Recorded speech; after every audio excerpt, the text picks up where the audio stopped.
আসসালামু আলাইকুম। যে যেখান থেকে ভিডিওটা দেখছেন, আশা করি সবাই ভালো আছেন, সুস্থ আছেন এবং আমাদের শখের মুরগিগুলো ভালো আছে, সুস্থ আছে। যারা আমার চ্যানেলটাকে এই পর্যন্ত সাবস্ক্রাইব করেছেন এবং আমার সাথে আছেন, সবাইকে জানাই আমি অসংখ্য ধন্যবাদ। আর আজকে ভিডিওটা করব, সামনে শীতকাল আসতেছে, সবাই সতর্ক থাকবেন। কারণ এই শীতেই সবচেয়ে বেশি রানীক্ষেত্রের ভাইরাসটা হয়, বার্ড ফ্লু ভাইরাসটা হয়। আজকে আমার ফার্মে আমি রানীক্ষেত্রে যেই ভ্যাকসিনটা আছে, সরকারি যে ভ্যাকসিনটা আরডি ভ্যাকসিন, সেটা সেটা সবাইকে পুশ করে দিয়েছি।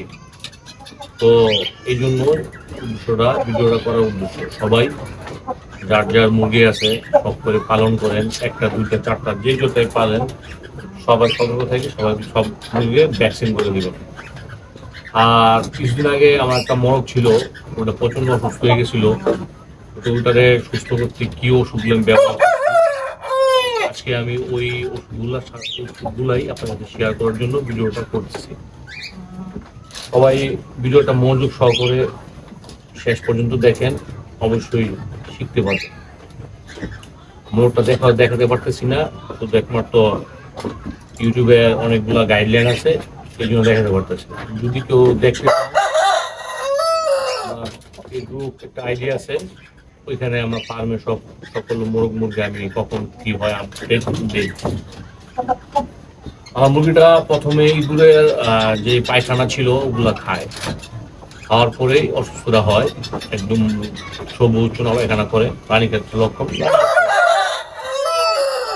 রানীক্ষেত্র হয়ে যায়। তো রানীক্ষেত্রে হয়, তারপরে আমি ট্রিটমেন্ট করি ফেভিকল, আর সাথে আপনার নিউমারিন সালফেট, এই দুইটা একসাথে হাই অ্যান্টিবায়োটিক গ্লোবেল, এই দুইটা একসাথে দেই, সাথে দিই আরো লাইসোবিট। লাইসোবিটের কাজটা আপনার ক্ষমতাটা বাড়ায়, ইমিউন সিস্টেমটা বাড়ায়, ক্ষমতাটা বাড়ায়। এই দুই তিনটা দিয়ে আল্লাহর মতো এক সপ্তাহের মধ্যেই আমার মরক সুস্থ হয়ে যায়। তারপর ওকে গোসল করায় তারপরে আমি আমার ফার্মে দিই। এই মুরগির ছবি একটা আমি দিয়ে দেবো থাম্বনেলে বা কোথাও দিয়ে দেবো, যাতে আপনারা দেখতে পারেন যে কোন মোরগটা আমার অসুস্থ হয়েছিল।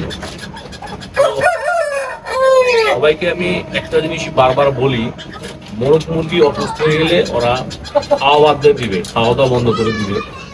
খাওয়া বন্ধ করে দিলেই ওরা আরো বেশি দুর্বল হয়ে যাবে, অসুস্থ হয়ে পড়বে। ওই ক্ষেত্রে আপনারা সবসময় একটা জিনিস খেয়াল রাখবেন, যাতে ওরা খায়।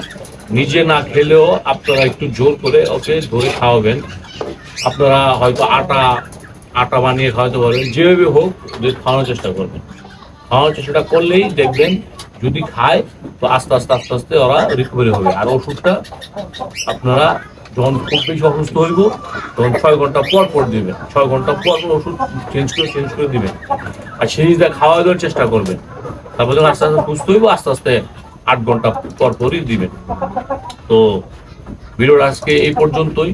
সবাই ধৈর্য ধরে দেখছেন, তাদেরকে জানাই অসংখ্য ধন্যবাদ। আমার চ্যানেলটাকে সাবস্ক্রাইব করেন, ভিডিওটাকে লাইক দেন, শেয়ার করেন। যে যেখানে থাকবেন ভালো থাকবেন, সুস্থ থাকবেন। সামনে শীত আসতেছে, সবাই আগাম প্রস্তুতি নেন, যাতে সামনে শীতে কার বড় ধরনের কোনো ক্ষয়ক্ষতি না হয়। ভালো থাকবেন, সুস্থ থাকবেন। আল্লাহ হাফেজ, আসসালামু আলাইকুম।